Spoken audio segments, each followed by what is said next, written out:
देखो मैं सैलरी की शुरुआत से भी एक दिन में पूरा मैं आज जा रहा हूँ उसका मुझे जस्ट खाली यार उसकी एग्जाम में थोड़ा उसको अब वो ही नहीं है।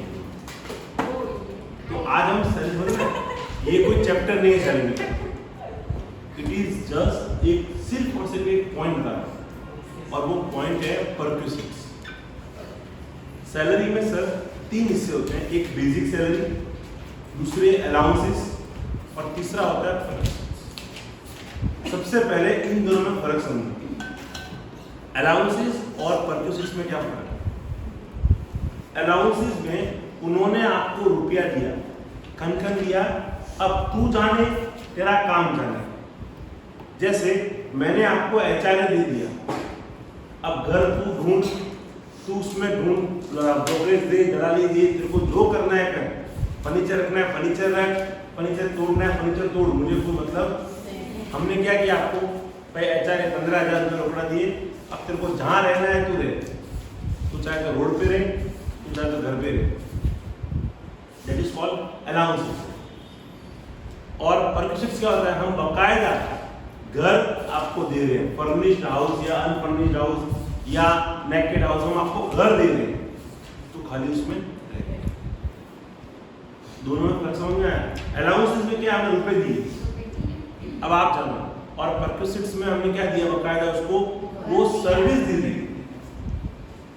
इनकम टैक्स के नजरिए से या सैलरी में कैलकुलेशन नजरिए से अलाउंसेस में हम गिनते हैं कितना हिस्सा एग्जेम्प्ट है, यानी उसने आपको 50,000 दिए तो उस 50,000 में मुझे टैक्सेबल कितना है और कितना एग्जेम्प्ट है, तो हम एग्जेम्पशन कितना है वो कैलकुलेट करते हैं।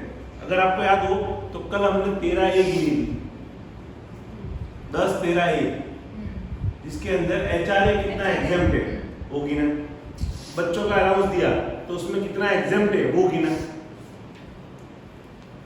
एजुकेशन अलाउंस है बच्चों के लिए तो उसमें हमने 100 रुपया पर child per month up to 2 child, माफ है।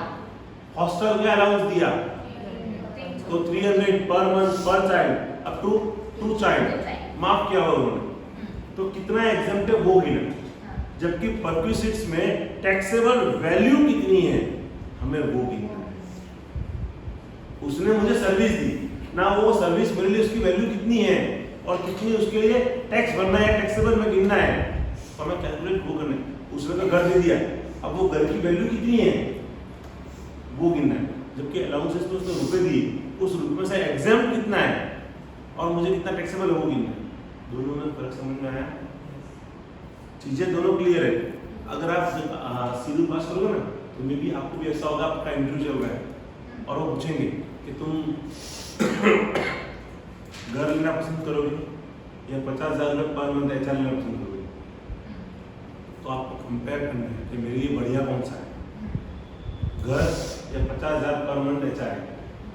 तो उसमें एक दृष्टिकोण ये भी आएगा कि मुझे टैक्स कहाँ देना पड़ रहा है एक्स्ट्रा, ये दोनों की वर्किंग अलग है। वहाँ पे 50,000 दिया माइनस कितना एग्जाम्प्ट हुआ बाकी टैक्सेबल, और यहाँ घर दिया तो घर की टैक्सेबल वैल्यू कितनी है जो मेरी सैलरी में ऐड होगी। दोनों ही जगह पे रहने के घर तो मिल ही रहा है, तो मेरे हाथ में कैश कितना आ रहा है माइनस कितना टैक्स आ रहा है, जो नेटअप होगा जिस ऑप्शन ज्यादा होगा वो बढ़िया। परक्यूसिट्स समझ में क्या होता है। अब कभी ऐसा होगा कुछ अलाउंसेस मिल रहे हैं, कुछ परक्यूसिट्स मिल रहे हैं, तो जो अलाउंसेस मिल रहे हैं उनमें कितना एग्जाम्प्ट है, जो परक्यूसिट्स मिल रही है उनकी वैल्यू कितनी है। ओके सर, तो मेजर सभी परक्यूसिट्स को हमने 3 हिस्सों में तोड़ दिया।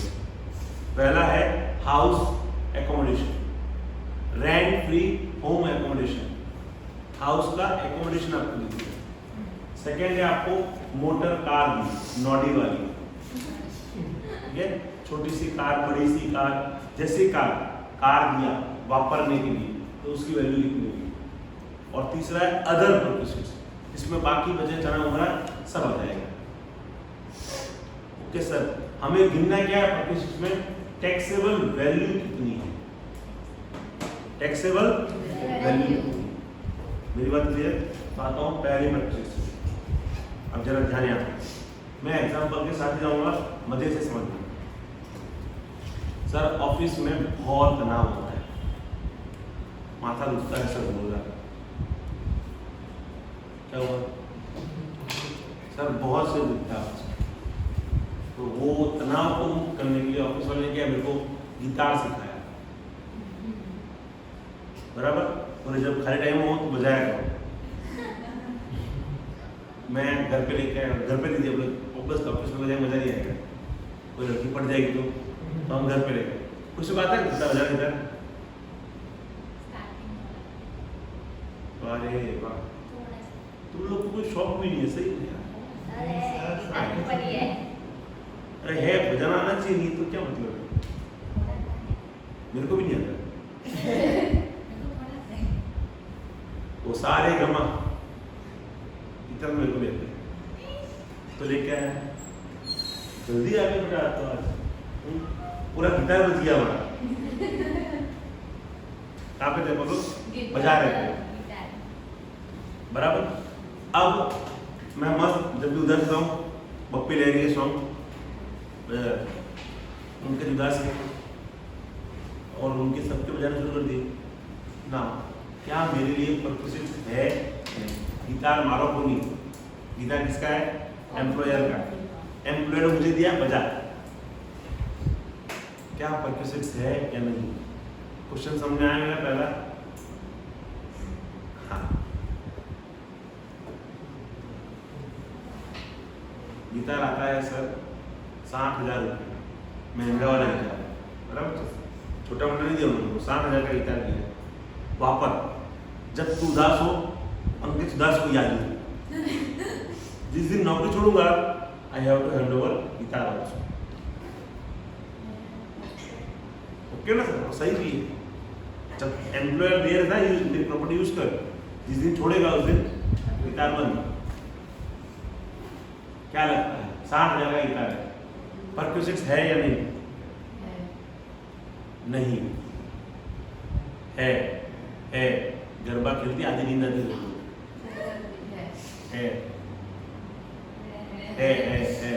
ऐसा सा है, बोले है सर 101% नहीं बताऊंगा ब्रेक के बाद। दूसरा सर हम लोग पीजी में रहते हैं। अब पीजी में क्या होता है सर, आपको भी रहे हो पीजी में? कोई पीजी में रहे? अगेन कोई काम नहीं। नहीं, मैं रहा हूँ पीजी या हॉस्टल कहने में रहने का, अलग घर से दूर रहने का मजा ही अलग है सर। सुबह उठने का ही नहीं,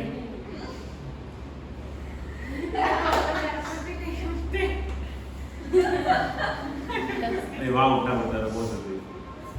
वहाँ तो 5 बजे लाइट चालू, वो बोला एक दिन पढ़ाई कर रहा है, उसको देख के पढ़ाई कर रहा है, मैं भी पढ़ाई कर लेता थोड़ी। नहीं मन करने से वो खुद दे वो पता है ना, संगत का असर होता है वैसे फर्क। तो उन्होंने क्या है, मेरे को समझाया, बहुत तकलीफ है इसको। मेरे लिए छोटा सा फ्रिज लेके आए, छोटा सा फ्रिज लेके आए, जिसमें दूध है, कोल्ड ड्रिंक की बोतल ऐसा पड़ी रहती है। बोले हमारा एम्प्लॉय चिल मार, बराबर। बोले जा घर ले जा। मैं घर पे ला कर दिया, मतलब पीजी में ला कर दिया, दूध सब। एम्प्लॉयर का फ्रिज का मालिक कौन? बराबर। फ्रिज आया है 50,000, मुझे दिया तो आप जिस दिन नौकरी छोड़ूंगा फ्रिज हैंड ओवर। क्या परक्यूसिस्ट है? क्वेश्चन समझ में आ रहा है? इजी दैट वुड बी है 3 तो यस, नहीं है वो तो समझ में नहीं आ रहा उसको। है तो आंसर है दोनों परक्यूसिस्ट है। जब भी ऐसा एम्प्लॉयर अपनी कोई भी एसेट एम्प्लॉय को यूज करने के लिए या वापरने के लिए, एक ही बात, यूज करने के लिए या वापरने के लिए, तो इट वुड बी परक्यूसिस्ट। उसकी वैल्यू कितनी पड़ेगी? अब परक्यूसिस्ट मेरे लेवल सैलरी है ना, तो वैल्यू कितनी है?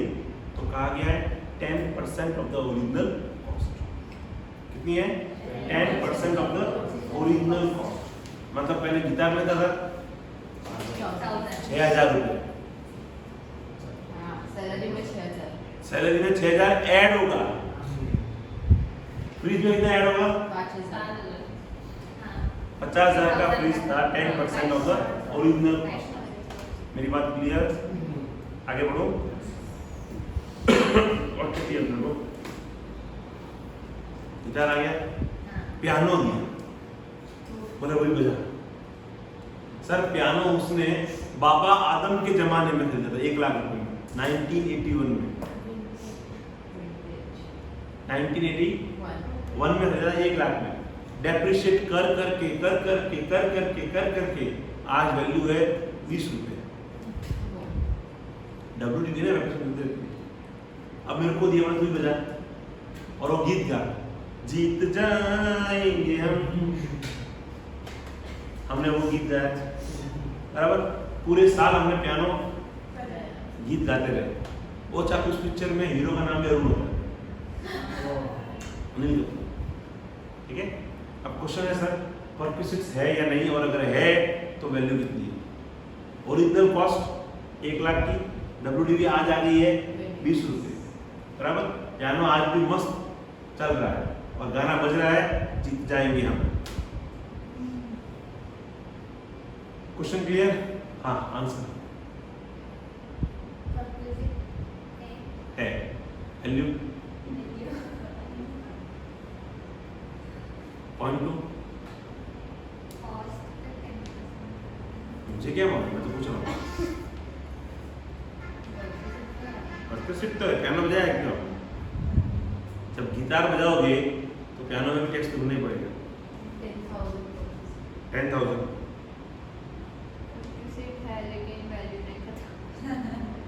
मैं आपके लिए करा रहा हूँ बेटा, ये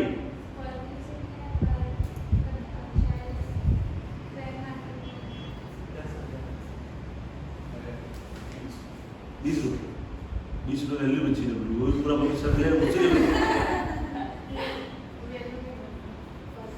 परक्यूसिट से इतना सिंपल का है, 10% ऑफ द ओरिजिनल कितना होगा? So simple. आगे बढ़ो। 1 लाख की वैल्यू એટલે મેં કીધું 10% એટલે आगे बढ़ो सर। अब हुआ ये सर दिवाली का दिन चलाने वाले। दिवाली में मुझे इसने अपॉइंट किया, बोले सर आप हमारे यहाँ जॉब करो, डन। क्या दिया इसने मुझे? गीता, साइकिल चाहिए, साइकिल ऐसे साइकिल चल रहेगी तो नहीं चलेंगे, साइकिल दी। बोले 6 महीने, अब आपको जब 6 महीने ही है, नवंबर दिसंबर जनवरी फरवरी मार्च, नहीं अक्टूबर से, अक्टूबर नवंबर दिसंबर जनवरी फरवरी, अपनी दिवाली अक्टूबर में आती है, तो इस बार दिवाली लेट है, अधिक मास है, तो अक्टूबर में आती दिवाली। अब हुआ क्या सर, अपॉइंट किया अपने को दिया अपने के लिए साइकिल, 6 महीने अपन ने उसको मस्त साइकिलिंग की। उसके बाद साइकिल ऐसे नहीं दी, बढ़िया दी, गेयर वेयर वाली बराबर। साइकिल है पूरी 12,000 रुपये की, 6 महीने मैंने मस्त वापरी। परक्यूसिट्स है या नहीं? और है तो वैल्यू कितनी?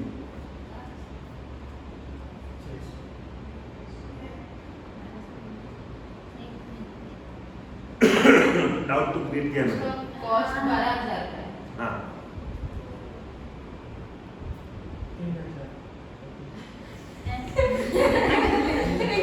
डाला उधर ना।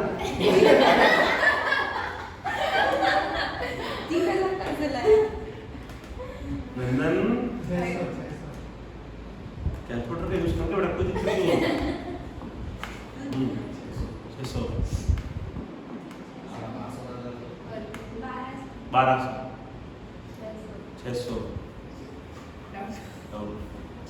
600 पर हेड। बोले अगर आप रावण हो तो 6,000 1200 आंसर आएगा 600 रुपये पर बच्चे पर। अच्छा पूरे साल का 10% 1200 होता है। अगर आपने 6 महीने नौकरी की है तो आपको प्रोपोर्शनेट 600 देना। मेरी बात क्लियर? कोई भी एसेट जब यूज करने को दे तभी आगे बढ़ो। सर मैंने एक जॉब की है, सीए के वहाँ जॉब की। सीए यानी 9 लाख आदमी होते हैं। सबसे खतरनाक प्रजाति कोई है तो सीए एज ए एम्प्लॉयर। तो सब लोग खून चूते। अब मैं उसका एम्प्लॉय, मुझे दिया एक लैपटॉप, पूरा ऑफिस में काम कर, कंप्यूटर के ऊपर घर पे जाके लैपटॉप पे भी काम कर। मैंने कहा ठीक है भाई, जॉब की है तो निभानी पड़ेगी। मैं भी नालायक, घर पे आता हूँ उसमें मूवी देखता हूँ, बराबर। लैपटॉप मुझे मेरा नहीं हुआ है, ऑफिस का ही है। जब मैं छोड़ूंगा तो मुझे लैपटॉप हैंड ओवर करना पड़ेगा, बराबर। लैपटॉप है 1 लाख रुपए का। सर मुझे दिया वापन ने वैल्यू परक्यूशंस कितना होगा? 1 लाख रुपीस का लैपटॉप पूरे साल मैंने वापरा है। अब बॉस का हमने क्या किया वो थोड़ी दिखने आएगा।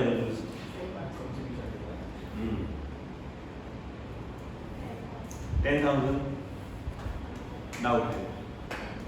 10 क्या नहीं? क्यों? क्योंकि इसने आपको तो ये इंटेंशन दिया है ना कि आप काम करो। हाँ तो बुद्धि है यार। Answer is correct. Laptop is not a process, उन्होंने कवर नहीं किया है। लैपटॉप अगर यूज सर उसका आंसर करेक्ट हाँ या ना में बोला था मैंने।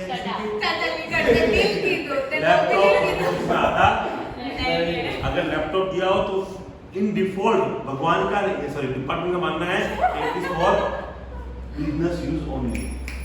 वो पर्सनल यूज होगा लैपटॉप के लिए।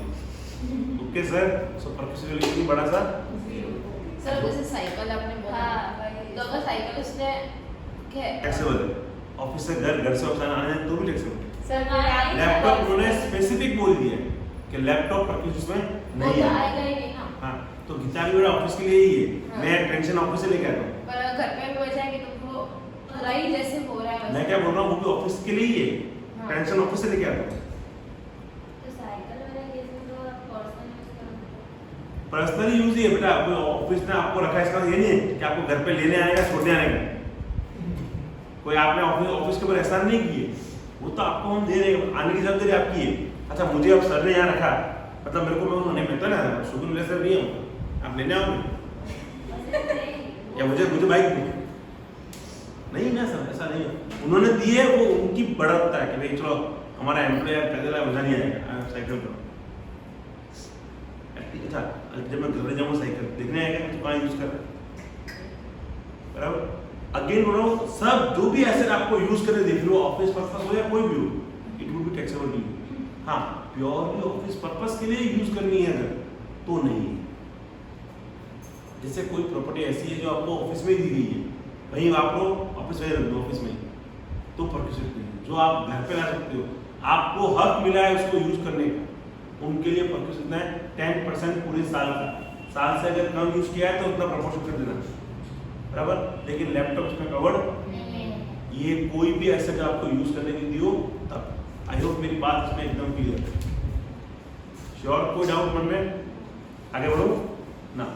अब उसने मुझे वो प्रॉपर्टी बेच दी, अब मुझे वो प्रॉपर्टी बेच सकता है ना एम्प्लॉयर। सर ऐसा है कि उसने मुझे फ्रीज दिया। जरा देखते हैं, क्वेश्चन बनाते हैं। ए लिमिटेड अपने एम्प्लॉय है मिस्टर राकेश, जॉब शुरू होती है 1/4/2022। क्या था?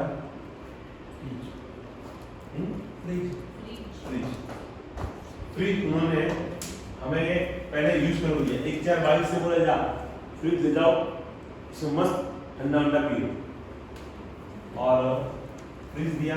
फ्रिज की वैल्यू है 1/4/2020 में खरीदा था फ्रिज 20,000। उसने क्या किया सर, एम्प्लॉयर ने 1/4/2020 में वो फ्रिज खरीदा था 20,000 का, और मुझे 1/4/22 को दिया, बोले तू वापस। हम उसको वापरने लगे, फिर हमको यार ये मजा नहीं आया, हम उसका फ्रिज हम वापरे। हमने कहा एम्प्लॉयर अब ये फ्रिज मुझे दे दे, बोल कितना चाहिए।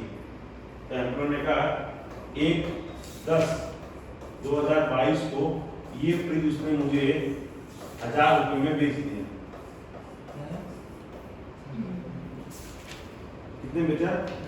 कंसेशनल रेट पे बेचा। या तो उसने मुझे फ्री ऑफ कॉस्ट देना हो, या उसने मुझे अभी तक सिर्फ वापरने का हक दिया था, अब उसने मुझे मालिकाना हक भी दिया। ओके सर, अब बताओ पर्पस कितना होगा? पहले तो है क्योंकि मुझे कंसेशन रेट पे दिया है, एम्प्लॉयर मुझे कोई भी एसेट बेच रहा है कंसेशनल रेट पर या फ्री ऑफ कॉस्ट में, तो मुझे निकालना है डिफरेंस, कितनी उसकी वैल्यू है माइनस कितना हमने पे किया। अब वैल्यू निकालोगे तो उन्होंने कहा वैल्यू के लिए आपको डेप्रिसिएशन लेस करना है। क्या लेस करना है? डेप्रिसिएशन। अगर मोटर कार है तो आपको लेस करना है 20% WDV। कौन सी कार है? मोटर कार है, 20% WDV। लैपटॉप है या डेस्कटॉप कंप्यूटर है, 50% WDV।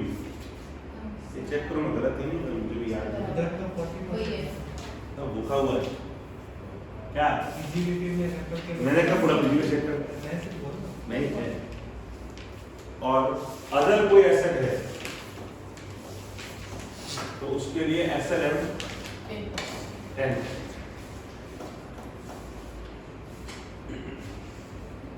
ठीक है ना सर, आपको उस तरह से डेप्रिसिएशन लेस करना है। मोटर कार के लिए 20% WDV से, फिर लैपटॉप के लिए 50% WDV, और अदर एसेट के लिए 10% एसेट। हमारे यहाँ पे क्या है?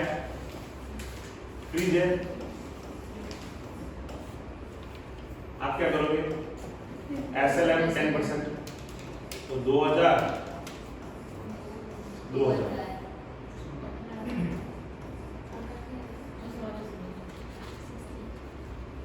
वैल्यू कितनी हो गई? देखो उसने खरीदा कब था? उसने खरीदा था 1/4/20 में, तो पहला डेप्रिसिएशन आया 20-21 का, फिर आया 21-22।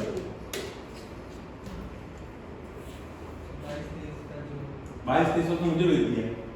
जितने भी ईयर पूर्ण हो उन्हीं का डेप्रिसिएशन गिनना। जितने ईयर पूर्ण हो, कंप्लीटेड ईयर के लिए ही आपको डेप्रिसिएशन। वैल्यू कितनी? 16,000 का फ्रिज उसने मुझे 1,000 में बेचा, 15,000 का। पहली बात। दूसरी बात, हमने उसका फ्रिज 6 महीने वापरा, तो 20,000 उसका 10%, 6/12, तो मेरे लिए टोटल टैक्सेबल परचेज एक तो यूज किया एसेट उसका 1,000 और कंसेशनल रिचार्ज उसका 15,000।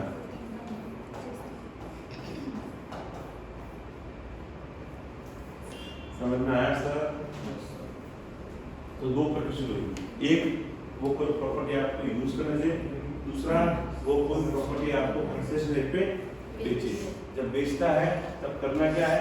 मोटर कार के लिए 20% WDV, ओके सर, लैपटॉप के लिए 50% WDV, और तीसरा क्या बोल रहा हूँ मैं?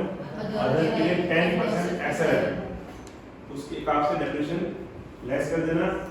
लेस करना हमेशा कंप्लीटेड ईयर के लिए डेप्रिसिएशन माइनस जितना आपने पे किया, that would be taxable purchase concession. और जो यूज किया है उसके लिए क्या बोला गया है? 10% ओरिजिनल कॉस्ट का, पूरे साल वापरो तो 6 महीनों से प्रोपोर्शनल। लैपटॉप और कंप्यूटर परचेज में आएंगे। यहाँ तक पिक्चर क्लियर हुआ? देखते हैं एक बार फ्रंट पेज में 140।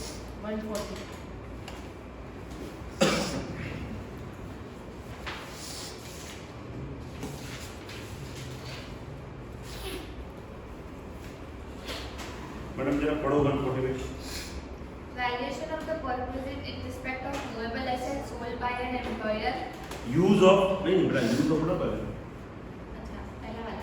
Valuation of perquisite in respect of use of movable use assets. Of movable asset, आपको कोई भी तरह का मूवेबल एसेट यूज करने के लिए दियो।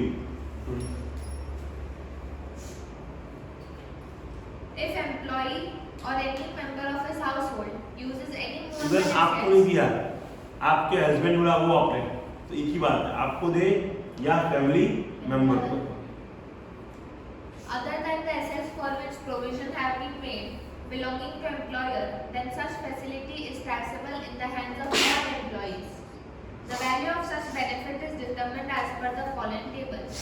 The asset is owned by the employer. अगर उसकी खुद की हो तो 10% ओरिजिनल कॉस्ट, वर्डिंग बहुत क्लियर है, 10% ओरिजिनल कॉस्ट। और अगर उसने भाड़े पे लेके दिए तो जो भाड़ा वो पे कर रहा है वो आपके लिए purpose. Notes. Any sum charged from the employee shall be reduced from the value determined. अगर उसने आपसे कुछ रिकवर किया है उस एसेट के लिए तो वो लेस होएगा purpose. Use of computer, laptop, etc. is exempted perquisite. I hope मेरी बात क्लियर है। Here, movable asset does not include car.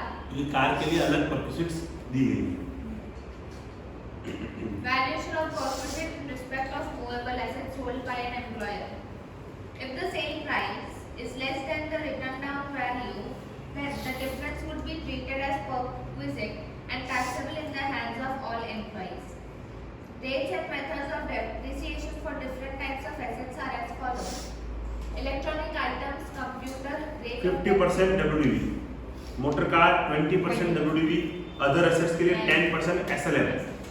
Now electronic item includes data storage, handling devices like computer, digital diary, printers. They do not include house appliances, washing machine, microwave और mixer. यानी अगर washing machine, microwave ये सब दिया हो ना तो वो आएंगे 10% SLM में। हम देने का ना नहीं बोल रहे, हम क्या बोल रहे हैं कि भाई इलेक्ट्रॉनिक आइटम में ये चीजें नहीं आएगी, वॉशिंग मशीन नहीं आएगी, ओके, डिजिटल डायरी आएगी, कंप्यूटर आएगा, प्रिंटर आएगा, उन सब के लिए 50% WDV। वॉशिंग मशीन या माइक्रोवेव है तो 10% SLM। मेरी बात क्लियर? मैथमेटिकली टैक्सेबल प्रॉपर्टी में भी उसके ओरिजिनल कॉस्ट माइनस डेप्रिसिएशन जो भी है, ऐसा जो रिकवर किया है वो डेप्रिसिएशन लेस कर दो, जो आया उसमें से जो आपसे रिकवर किया है वो लेस करो, बाकी बचा हुआ वैल्यू ऑफ परचेज। डेप्रिसिएशन कितना है पूरे साल के लिए, जब से एक्वायर किया वहां से लेकर अभी तक कितने साल पूरे हुए हैं उस अकॉर्डिंग कितना है। एक सम दिख रहा है 29 नंबर, मैं चाहता हूँ आपने आप गिनो तो फास्ट। उसने हमको बहुत कुछ बेचा है, कंप्यूटर, कार, टेलीविजन और सोफा सेट।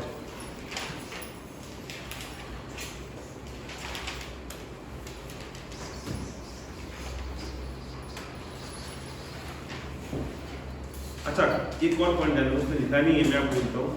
अगर कोई एसेट को 10 साल से ऊपर हो गए और फिर वो आपको बेच रहा है तो उसकी वैल्यू होती है 0। 10 साल हो, सर कॉमन सेंस लगाओ ना, SLM 10% है, 10 साल हो गए उसके वैल्यू से 0 हो। अब 0 वाले उसकी प्रॉपर्टी में मुझे दे, फ्री में दे या कितने में दे, मुझे कोई मतलब।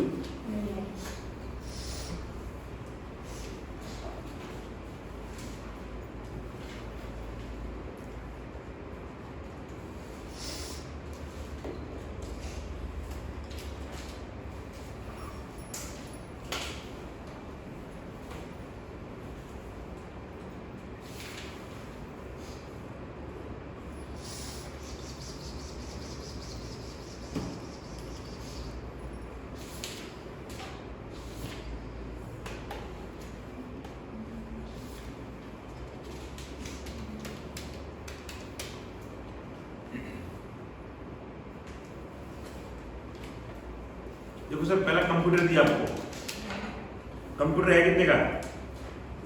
2 लाख का। उसने दिया है कब? 1/7/19 को, बराबर। आप आराम से नोट ढूंढोगे कितने का कंप्यूटर कब दिया है? 1/7/2019, 2 लाख का है। अब आप 1/7/19 से लेकर 31 30 6 20 ये एक साल पूरा हुआ 50% बोले तो 1 लाख। हमको उसने कब बेचा है 18/8/22 का टाइम है 1/7/20 से लेकर 30/6/21 50% WDV है। ये अभी ये बेचा डाटा क्या नहीं 18/8 है तो 1 साल और हो गया 30/6/22 तो वैल्यू कितनी आ गई कंप्यूटर की 25। मुझे कितने बेचा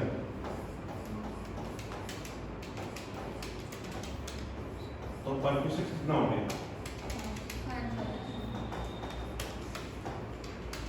समझ में आया सर। कंप्लीटेड ईयर मतलब कंप्लीटेड ईयर ये हो गया कंप्यूटर का। फिर आ जाओ मोटर कार के ऊपर नॉडी वो आपने लिए 1/4/20 में 3 लाख और पहले 20-21 के लिए रेपिटेशन क्या था 20% WDV।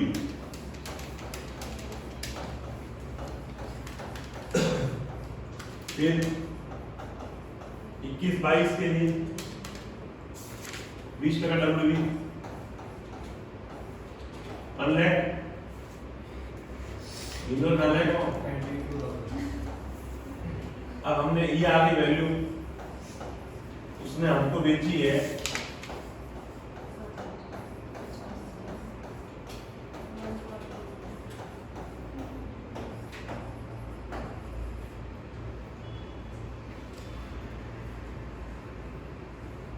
Okay sir. तीसरा साल क्यों लिया मैंने सर यहाँ 3 लिए थे यहाँ ये 19 को कर दी ये 20 को कर दी 31/3/22 को पूरा हो गया। अब तीसरा पूरा होगा 31/3/23 को उसके पहले तो आपने भेज दी तो 3 साल पूरे जो पूर्ण हो साल उसी का रेपिटेशन देना। तीसरा है टेलीविजन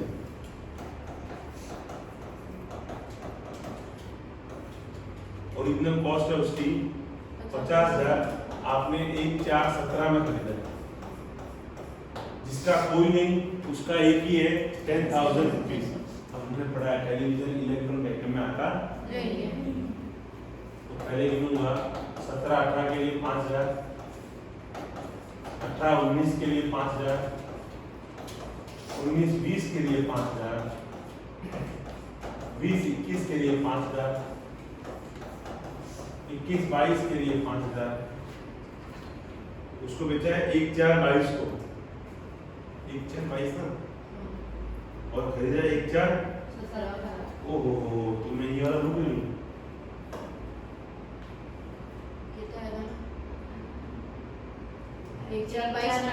ये आएगा बराबर। चलो 5-5-10 5-15 5-20 25 वैल्यू होगी 25 बेचा किसने से उसको ओहो 23,000 आगे बढ़ो। चौथा बेचा है हमने उसको सोफा सेट जो 1/4/2000 बाबा आदम 10 साल हो गए वैल्यू 0 हो गई है हम उसके लिए भी दे रहे हैं 5,000 तो उल्टा हो गया नेगेटिव परसेंटेज बट नेगेटिव नहीं होता परसेंटेज 0। मेरी बात clear.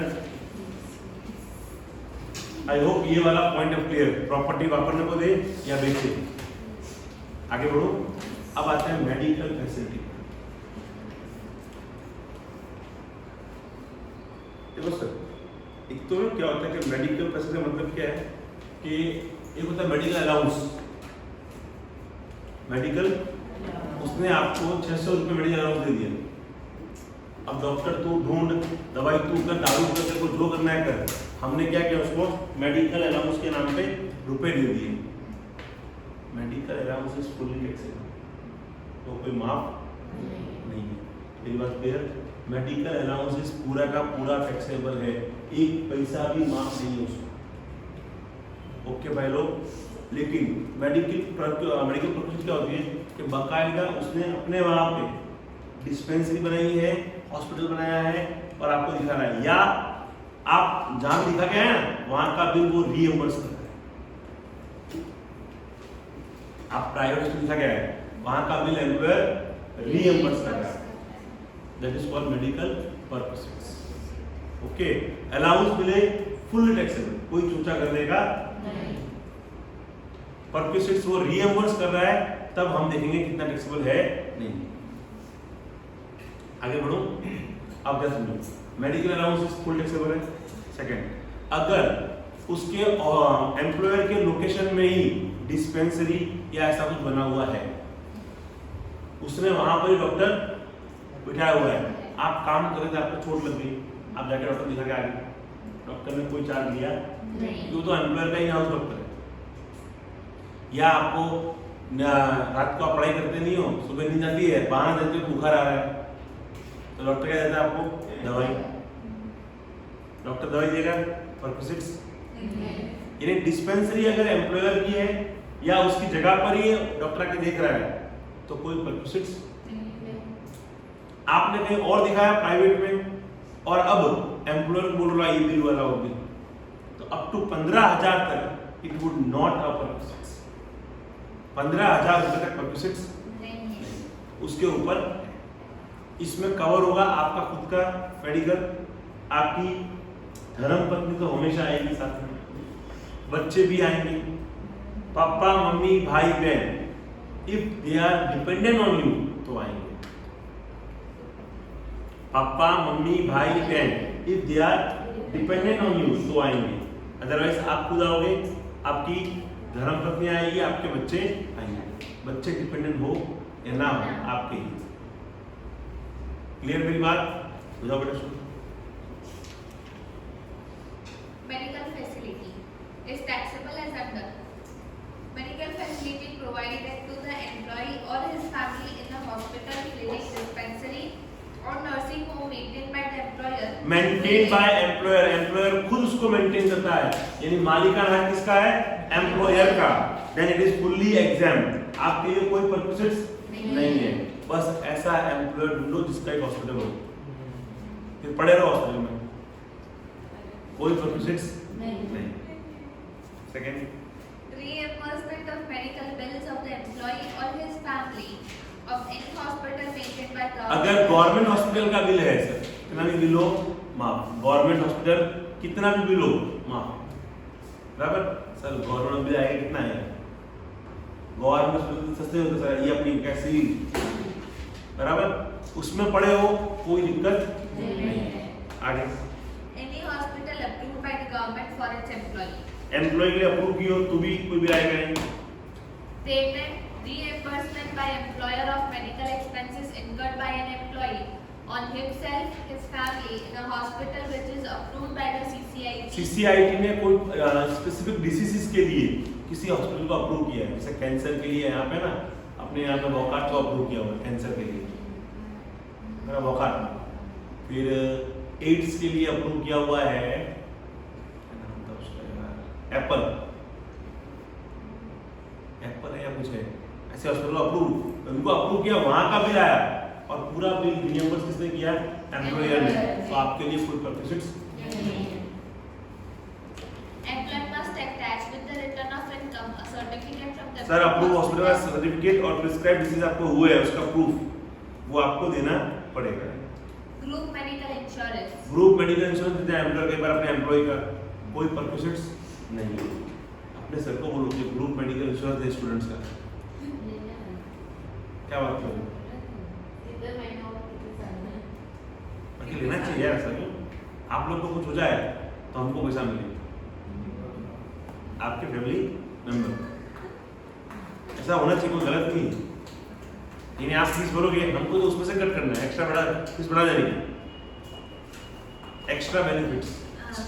Next, Any reimbursement by. Medical insurance premium वो भरे आपका, पर्क्विजिट्स नहीं है तो एम्प्लॉयर को बोलने का मेरा इंश्योरेंस पर भाई, ग्रुप इंश्योरेंस दे वो या आपका मेडिकल इंश्योरेंस प्रीमियम, LIC से नहीं बोल रहा हूँ, medical insurance. Medical insurance premium. Reimbursement of medical. अब तो सर कोविड के बिल भी अगर आपके पास पड़े हैं तो वो भी रिइंबर्स उस टाइम, क्योंकि कोविड एम्प्लॉयर बहुत पे कर रहे थे, इट वुड नॉट पर्क्विजिट्स, उन्होंने ना बोला। अब तो कोविड है ही नहीं। Medical facility provided outside India. Medical expenditure. Outside India sir, outside India जो आपको ना करना रहा, आपको कोई बहुत बड़ी बीमारी हुई या आपके उन फैमिली मेंबर को बड़ी बीमारी हुई, आपको जाना का है इंडिया के, तो 2 जन का अलाउ करेंगे, एक जो पेशेंट है और साथ में कोई एक जन, ठीक है। उसके मेडिकल खर्चे अगर आरबीआई ने अप्रूव किए हैं तो माफ। कॉस्ट ऑफ स्टे अब्रॉड, वहाँ रहने के खर्चे आरबीआई ने अप्रूव किए तो माफ। ट्रैवल, आने का और जाने का, ये माफ तभी होगा जब आपकी ग्रॉस टोटल इनकम 2 लाख रुपए के नीचे हो। अब यहाँ पे आरबीआई नहीं चाहिए हमको, यहाँ पे कौन आएगा पिक्चर में? exempted only when your GTI of employee excluding this does not exceed 2 lakh rupees per annum। मेरी बात क्लियर? मेडिकल और स्टे आरबीआई अप्रूव करे, आने और जाने का खर्चा परक्यूसिट्स में तभी नहीं आएगा जब आपकी ग्रॉस सैलरी 2 लाख के। Notes, Hospital includes a dispensary, a clinic or a nursing home. हमको मालूम ही नहीं था, नर्सिंग भी आएगा, क्लिनिक भी आएगा, इवन छोटी छोटी डिस्पेंसरी हो तो वो भी कवर है। For this purpose, family needs Spouse, children of the individual, parents, brother, sister of individual wholly or mainly dependent on। fixed medical allowance is fully taxable. मैं पहले बोल चुका हूँ, फुल्ली मेडिकल अलाउंस मिल रहा है, फुल टैक्सेबल है। The expenditure of medical treatment by the employer may be by way of payment or reimbursement. Reimbursement भी कर सकता है वो आपको। The work visit is taxable in the hands of specified employee. However, if bills are issued in the name of employee and reimbursed by the employer, then it shall be taxable in the hands of all employees. What about Find taxable amount of work visit in the following cases. Buy has been allowed a fixed medical allowance of 2,000 per month. Sir मैं कहूँगा ये पूरा का पूरा taxable है। 2000 गुणिया 12 24,000 taxable है। Medical allowance मिले full taxable, पर कुछ चाहिए तो अलाउंस है, अलाउंस पूरा का पूरा टैक्सेबल है। आगे Apart from reimbursement of petty medical bill of 25,000, Z and his family get medical treatment in a dispensary maintained by the employer. Sir maintain by fully exempt, अगर डिस्पेंसरी एम्प्लॉयर की ही है तो fully exempt. Value of provided during the previous year अगर follow में दिया, ठीक है। Z का दिया है वो तो माफ ही है। अच्छा उन्होंने वो 25 का वाइब्रेशन दिया उन्होंने, जेड के ऊपर 2000 माफ, मिसिस जेड माफ, मेजर सन ऑफ जेड। देखो बच्चा डिपेंडेंट हो या नहीं हो, बच्चा डिपेंडेंट हो या नहीं हो आपका ही है, मतलब माफ है, बराबर। 8 माइनर डॉटर 25,000 माफ, डिपेंडेंट यंगर ब्रदर माफ, डिपेंडेंट है वो भी माफ, बराबर। इंडिपेंडेंट यंगर सिस्टर 10,000 टैक्सेबल हो। ये 10,000 क्योंकि आपकी सिस्टर यंगर है, सॉरी डिपेंडेंट नहीं है आपके ऊपर, तो उसका जो परक्यूसिट्स है जो वैल्यू हुआ है that will be perquisite for you. फिर डिपेंडेंट सिस्टर इन लॉ, ओ साली को भी रखते हैं साथ में, टैक्सेबल है सर। साली आधी घर वाली नहीं होती, तो 10 और 5 15 और तीसरा वाला medical, petty medical, 25,000 के अंदर petty medical bill. वो कहाँ पर है? ये नीचे second Reimbursement of petty medical. पीछे क्वेश्चन है। हाँ वो 25,000 की बिल ना, हाँ 40,000 तो 40,000 आपको टैक्सेबल, और ऊपर वाला वो तो 24,000। है ही। आई होप मेरी बात क्लियर। आगे बढ़ो, यस। अब हम यूके जाएंगे हिमालय से। Himalaya Limited reimburses the following expenditure on medical treatment of the son of an employee. Karan. The treatment was done at UK. ओहो यूके में आपने ट्रीटमेंट कराया सब बच्चे का, ऐसे एम्प्लॉयर भगवान सबको दे। Traveling expense 1 lakh. Stay expenses at UK permitted by RBI 45,000. Actual expense 70. Sir उसमें 70 दिया, 45 आरबीआई ने अप्रूव किया है, तो 70 माइनस 45 25 आपके लिए क्या है? Taxable process.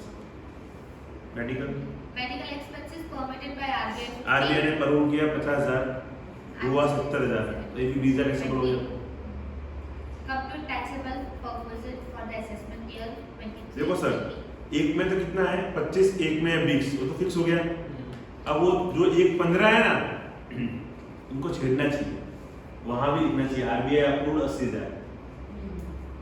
लेकिन मानो आधे से आधे लोग कंफ्यूज रहेंगे वो उसी, लेकिन हम जानते हैं ट्रैवलिंग का माप होता है जब आपकी ग्रॉस टोटल इनकम 2 लाख से बिलो है। देखो 1.5 लाख है मेरी, तो पूरा ट्रैवलिंग माफ हो जाएगा। ओके सर, केस 1 में। और 2 लाख है अगर मेरी इनकम, तो पूरा ट्रैवलिंग टैक्सेबल हो जाएगा। 20-25 तो दोनों केस में है ही। पहले वाले केस में 1.15 का आएगा 0, दूसरे वाले केस में 1.15 का आएगा पूरा 1.15। बोलो तारा आ रहा, आगे बढ़ो। सर इसके अंदर तो 1 लाख 2 लाख के अंदर बेटा 2 लाख में आपको ना मेडिकल प्रोफेशन तो हुई है, वो आरबीआई की जो वो भी ऐड करना है, उसके बाद देखिए। तो 1.5 लाख में अगर आप 20 और 25 ऐड करोगे तो इट विल 195 स्टिल बिलो है। और 2 लाख में आप ऐड करोगे 245। अब वो मेरी बात क्लियर? मेडिकल प्रोफेशन एकदम क्लियर हो गई। हमने मूवेबल प्रॉपर्टी यूज कर ली, हमने बेच भी दी। अब चलते हैं क्लब में। क्लब आओगे? आना ही पड़ेगा, यही क्या थोड़ी करना। पेज नंबर आओ 139। हमारे बाजू में क्लब है, हम वहां चलेंगे। फ्लैट मनी आगे सर क्लब के ऊपर मैडम लोग आ रहे हैं। 139। हाँ बेटा club expenditure incurred by sir ऐसा होता है कि अगर एम्प्लॉयर ना अपने सभी एम्प्लॉय के लिए क्लब से टाइप कर लेते हैं, बोले ये टाइप कर लिया, मेरे जो भी एम्प्लॉय आएंगे ये टी शर्ट हमारा ब्लैक टी शर्ट हमारा कॉम्बो ऐसा टी शर्ट हम ले आएंगे, बराबर। यहाँ हमारा लोगो रख देंगे, आप सबको दे दिया, बोले जाओ वहाँ पे दिखाओ लोगो और वापस क्या पर्पस है। इसको एम्प्लॉय को दिया है। ऐसा होता है ना भाई कि एक आईडी कार्ड दूंगा यार, छोटा आईडी कार्ड बस, जिससे ये मालूम पड़े कि ये मेरा एम्प्लॉय है। कैसा ऐसा होता है ना? अलाउंस नहीं है। अलाउंस क्या होता है, मैंने इसको रुपए दिए, यहाँ तो मैं उसको सर्विस दे रहे हो। आप समझो सर, ये नालायक नंदन जो है इसकी तो बहुत कैपेसिटी है, ये 2 घंटे ब्लैक मनी में ऊपर से पूछ सकता है, ये सिर्फ 15 मिनट देगा। तो अलाउंसेस तो सब परमिशंस का तो हर कोई अलग अलग होता है, हमने दोनों को मौका दिया है। बेटा पढ़ो। Expenditure case where such expenses are incurred wholly and exclusively wholly or exclusively for the purpose of an official condition satisfied, तो नहीं, ऑफिस पर्पस के लिए ही हो तो नहीं। जैसे समझो सर, आप लोग सब है ना वो क्या बोलते हैं, बाउंसर, ये वाले, बराबर। अब सर बाउंसर्स के लिए ऑब्वियसली उनको जिम विम में जाएंगे तो बॉडी बनेगी ना, तो वो भट्टे पे दिखेंगे ब्लैक वाले ही खड़े हैं। अब वो ऑफिस पर्पस के लिए उन्हें हमें बॉडी हमें बनानी पड़ती है, तो उनको दे भाई तुम जाओ जिम करो थोड़ा। अब उनके लिए खर्चा हमने किया, नॉट अ पर्पस, क्योंकि ऑफिस पर्पस के लिए। मेरी बात समझ में आई sir? Next. when health clubs, sports and similar facilities are provided uniformly to all employ. जैसे ही आप मेरे यहाँ जॉब करते हो, ऑटोमेटिकली आपको ब्लैक मनी के पासेस मिल जाएंगे। एग्जाम के थ्रू मेरे यहाँ जॉब की ऑटोमेटिक आप क्या हो जाओगे, आप क्लब का वापस यूनिफॉर्मिटी और सबके लिए जैसा है, कोई भी एम्प्लॉय हो, फिर वो प्यून हो या फिर वो बड़ा से बड़ा आदमी हो, उनको फैसिलिटी मिल जाएगी। तो it is not a purpose at all. तीसरा, when the employer has obtained corporate membership of the club and the facility is enjoyed by the employee or sir आपके लिए ही स्पेसिफिक उन्होंने क्या कर दिया, मेरे तेरा पेट बहुत बाहर आ गया, तुम जा वहाँ थोड़ा जिम विम कर, आपके लिए दिया, उसने पैसा पे किया, ये टैक्सेबल है, ये टैक्सेबल है अगर स्पेसिफिक आपके लिए है, और यूनिफॉर्म टू ऑल है तो कवर्ड नहीं है। Amount incurred by employers of facility shall be perquisites in the hands of employee. However, initial fees paid for obtaining membership is not taxable. any payment or reimbursement by the employer of any expenditure incurred, including the annual fee in a club by employee or any member of his household. I hope मेरी बात clear एकदम। आगे बढ़ो। तो club taxable कब होगा? जब specific आपके लिए ही हो, यूनिफॉर्म टू ऑल है, या फिर एक्चुअली ऑफिस पर्पस के लिए है, तो it would not a purpose.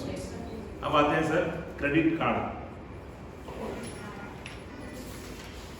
Expenditure incurred by an employer in respect of credit card facility employee shall be treated as under. Sir मेरे पास क्रेडिट कार्ड है और मेरा बिल मेरा एम्प्लॉयर भरता है क्रेडिट कार्ड। अगर मैंने खरीदी की उसके ऊपर क्रेडिट कर रहा हूँ जो ऑफिस पर्पस के लिए है, तो फिर काय का पर्पस? ऑफिस पर्पस के मैंने क्रेडिट कार्ड स्वैप किया और वो बिल भर रहा है, तो भरना तू ही भरेगा ना ऑफिस पर्पस, तो it would not a.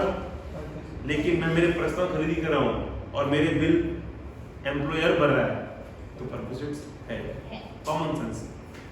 Directly paid by employer, अगर वो डायरेक्टली पे करे, amount income by employer as a reduce, जो मुझसे रिकवर करेगा वो लेस हो जाएगा। और अगर मैं कर रहा हूँ, मैं भर रहा हूँ और वो मुझे रीइंबर्स कर रहा है, तो भी टैक्सेबल है। सर कॉमन सेंस है, क्रेडिट का टैक्सेबल होगा। अगर मेरी पर्सनल खरीदी मैं कर रहा हूँ कुछ भी और उसका बिल एम्प्लॉयर भर रहा है, तो ये तो मेरे लिए क्या पर्पस? क्लियर? आप खाते हैं खाना पीना, आपका एम्प्लॉयर आपको ऑफिस में पिज्जा प्रोवाइड करता है, बोले खा पिज्जा, वो बोलती मैं पिज्जा नहीं खाऊं, बोले क्या खाए, बोले मैं मोमोज खाऊं, मोमोज खाऊं, कोई दिक्कत? सब टैक्सेबल नहीं है। ड्यूरिंग द ऑफिस टाइम अगर आपको पूछने को कुछ भी दे, इट वुड नॉट। एम्प्लॉयर हमेशा पूछने के लिए एक चाय, दो चाय, तीन चाय देता ही है, या कॉफी, या कोई हॉट बेवरेजेस या cold beverages they, it would not a purpose during office hours. पढ़ो।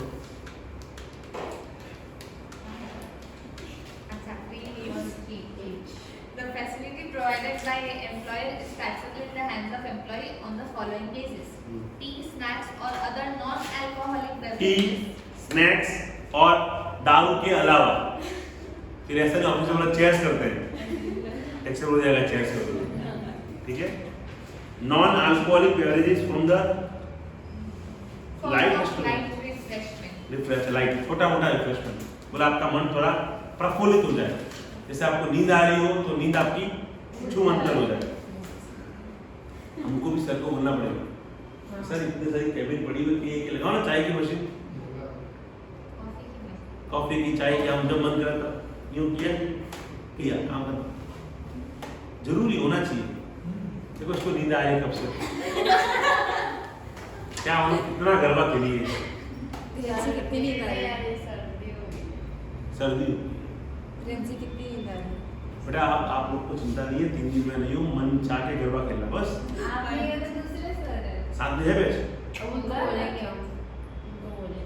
अब क्या बात है तुम्हारा कोर्स? अभी सर वो थोड़ा बहुत उनका रिवीजन और एक दो टॉपिक्स उनको डाउट है तो वो खत्म हो। क्या रिवीजन करते रहते हो? वही सर जो उस दिन आपको मिलना था आपको। हाँ मिल लो उनको पूरा। हाँ अभी नहीं आगे 4 दिन तो उनको बुलाया कि कभी तक आना है? नहीं, अभी आप जाओगे फिर फोन करेंगे। अच्छा फिर फोन करके बोले पक्का अगर सर चाहेंगे ही नहीं, फिर फोन भरोसा नहीं है सर का। नहीं मैं पक्का जाऊंगा। वापस टिकट ले चुका हूँ। आपस में आऊंगा। आज क्या 20 है ना, तो आज कल पहुंचूंगा 21, 22, 23। 24 को मैं यहाँ सूरत पहुंचूंगा, दोपहर को 3 बजे। मतलब अगर आप लोग तो 25 से। अरे हाँ यार, वो अपने सर मैसेज करेंगे ना तो बोल देना। क्या बोलना? सर वेंसी बोल रही है कुछ लेके आना। क्या लेकर आना? वेंसी बोल रही है कुछ लेके आना पड़ेगा। मेरे वहाँ पे गाजर मिलती है बढ़िया।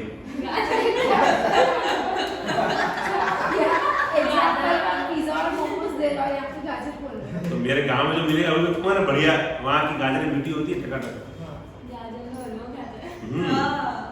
गाजर शकरकंद ये भर के आता है, बढ़िया आता है।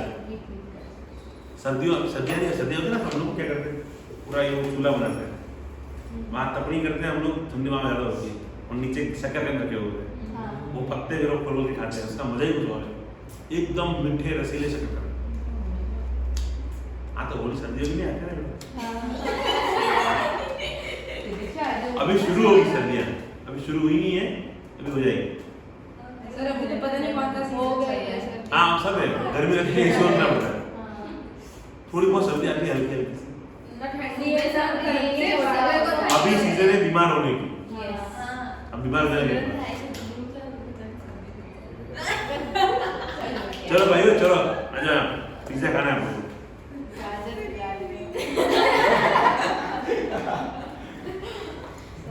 हाँ सर, अगर मैं गाँव में घूमने नहीं जा रहा हूँ, वहाँ ठीक है, मेरे को मनी कम है बट कुछ चीजें होती है करनी पड़ती है। Free meals provided during office hours. Office hours में आपको पिज्जा विज्जा दिया, ठीक है, रिमोट एरिया में रहते हो या बहुत दूर वहाँ दिया खाना, कौन सी बड़ी बात है, टैक्सेबल नहीं होगा। Free meals provided by the employer during office आपको hours. खाना खिलाया सर, 50 रुपए तक का खाना माफ है, 50 रुपया पर थाली। अरे मिट्टी भाई जब एम्प्लॉयर खुद बनाता ना 50 रुपये पूरी थाली बढ़िया आती है विद सूप के साथ, जब खुद बनाता। और बाहर से जब आप रेडीमेड कॉन्टेक्ट करते हो ना, रोज आना है यहाँ पे, ऐसा होता है सर। विनेस नाम सुना, विनेस ज्वेल्स करने हैं सर, डायमंड की बहुत बढ़िया फैक्ट्री है, 8 माले की फैक्ट्री है। आप देखोगे आपका दिमाग नहीं काम करेगा, फैक्ट्री 8 माले इतनी खतरनाक। दूसरे माले पे सिर्फ और सिर्फ उसकी भोजनशाला है। जितने भी एम्प्लॉय आते हैं ना, अब डायमंड में होता है, एम्प्लॉय को एक बार अंदर डाला सुबह, फिर वो रात को ही बाहर निकलेगा, शाम को ही बाहर निकलेगा, शाम को उसके पहले वो बाहर निकल नहीं सकता।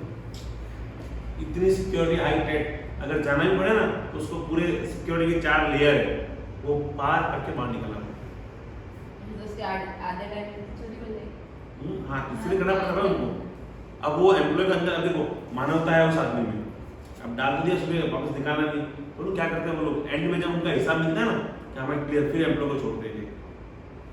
अब उन लोगों को खाने उसी पे खाना, और एक एक बैच बने हैं, तीसरे माले का खाना इतने बजे, चौथे माले का खाना इतने बजे, वो आएंगे तीसरे माले पे, मस्त वहाँ पूरा डाइनिंग हॉल बना हुआ है, बैठ के अपना खाना खाओ। और खाने में क्या, कितना बढ़िया खाना, 2 तरह के नमकीन, रोटी, 3 सब्जियां बनती है 3, दाल चावल सूप, मिठाई नहीं होती, जैसे जाके आएंगे। हाँ तो वो आपको ना तो लगते होंगे, नहीं क्योंकि मैं तो वहाँ 2 साल वहाँ खा के आया हूँ, मेरे को नहीं दिखाना है। और उसकी दाल अगर आप लोगे ना, दाल एकदम सूप के जैसे टकाटक दाल, खट्टी मीठी मस्त दाल। हम जाते हैं ना दाल 2 कटोरे तो दाल ही है, इतनी जोरदार है। ऐसा एम्प्लॉय हो लाइफ पर देता है, ये टाइम नहीं खाना क्यों, दूसरा खा खुद करते खाओ।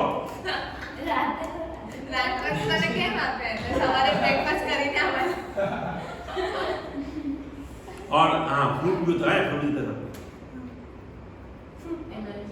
दूसरा वाला फिक्स है सर, इतना हमारा और चकाचक नीट क्लीन काम, ऐसा भी नहीं कि आपको देख के खाना नहीं पाएगा, वैसा ना फैक्ट्री का वैसा नहीं, टकाटक साफ सुथरा काम। उसका स्टाफ जितना है ना, उसका 10% स्टाफ तो खाने में रहता है बिजी। अब आपको सोचो 8 माले की बिल्डिंग है फैक्ट्री, जबरदस्त काम। चलो आ जाओ वापस।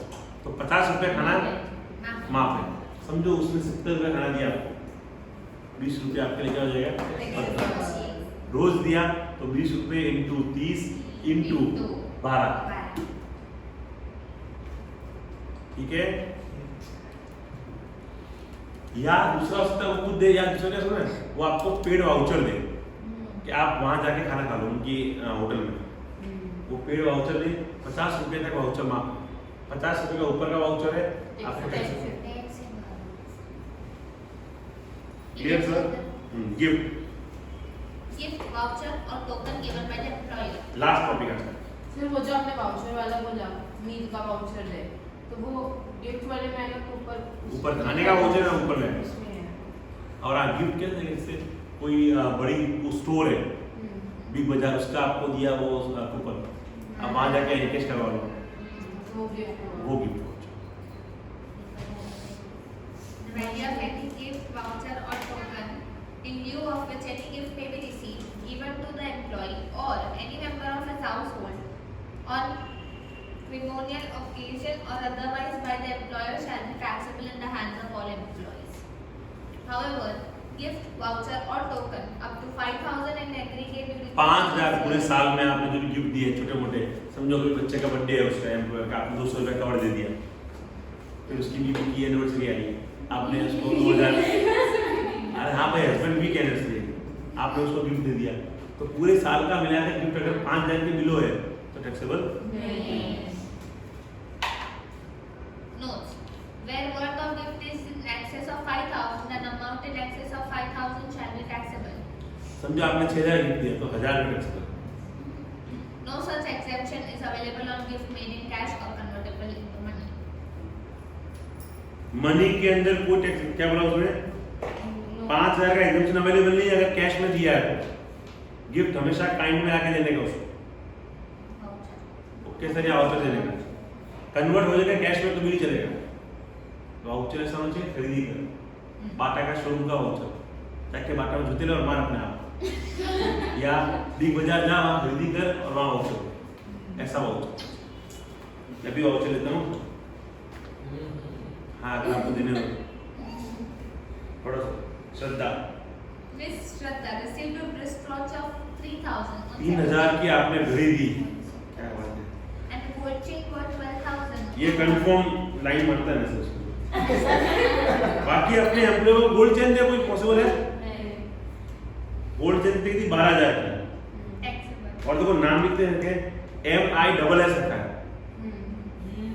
यानी ये चाहते हैं कि आप सोचो राजू दे रहा है श्रद्धा को 3 और 12 कितना हो गया? 15, 5,000 से ऊपर है, टैक्सेबल कितना करोगे? 10,000। आई होप मेरी बात क्लियर। आगे बढ़ो, सेकंड। Miss Rathi received ये लोग इतने 11,000 नालायक है, हमारा दिमाग नहीं जाता वहां पे खराब करने। cash gift from an employer. पूरा का पूरा कैश गिफ्ट टैक्सेबल 11,000 पूरा देने का हो, हमेशा किसको देने का? और वो भी गोल्ड की अंगूठी दे सकता, तो दो काम हो जाएंगे, गिफ्ट भी जाएगा और प्रपोज भी जाएगा। Next, Mr. Ranvir is working with Excelco, a partnership firm. During the year, the employer firm gifted a diamond ring. आ गया अल्टीमेटली, नहीं था मन तो भी आ गया, 80,000 की diamond 75,000 taxable. Okay sir, Super. अब यहाँ रुक जाते हैं आज। आई होप समझ में आया होगा काफी कुछ हाँ, 46। हाँ, वो उसका है तो उसकी वाइफ को क्यों दे रहा है? क्यों दे रहा है मतलब?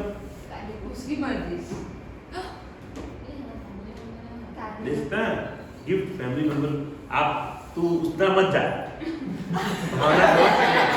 डायमंड का ऊपर से डायमंड मैं लाइन बोला तो उसने पूरा लाइन पूरा